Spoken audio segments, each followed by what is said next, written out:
How does collective ownership differ from private property?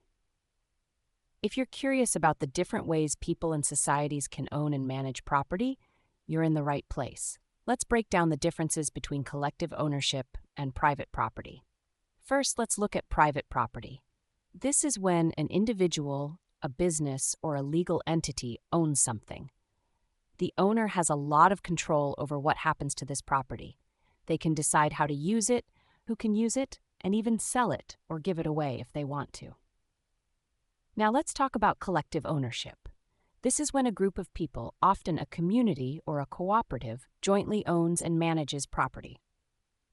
Unlike private property, collective ownership is based on shared decision-making and shared benefits. For example, in a cooperative, the members work together to manage the property and make decisions about how it should be used. One of the main differences is how decisions are made. In private property, the owner makes the decisions alone. In collective ownership, decisions are made by the group as a whole, often through some form of collective decision-making process. This can range from discussions among community members to more formal processes like voting. Another key difference is the purpose behind the ownership. Private property is often focused on individual benefit and profit. Collective ownership, on the other hand, aims to benefit the entire group or community. It can help reduce inequality by ensuring everyone has access to the resources they need.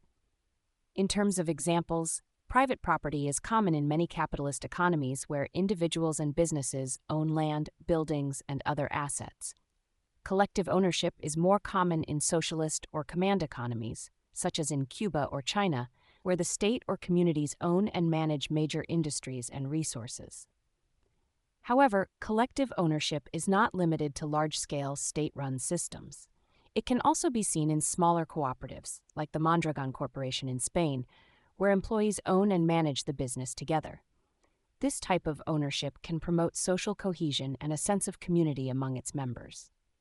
In contrast to private property, collective ownership often faces challenges such as inefficiencies and the potential for overuse of resources, known as the tragedy of the commons.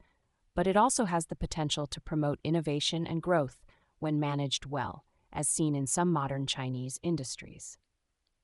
To sum it up, while private property gives individual owners a lot of control and flexibility, collective ownership is about shared responsibility and benefit for the community. Each system has its own advantages and challenges, and which one works best depends on the specific needs and values of the society.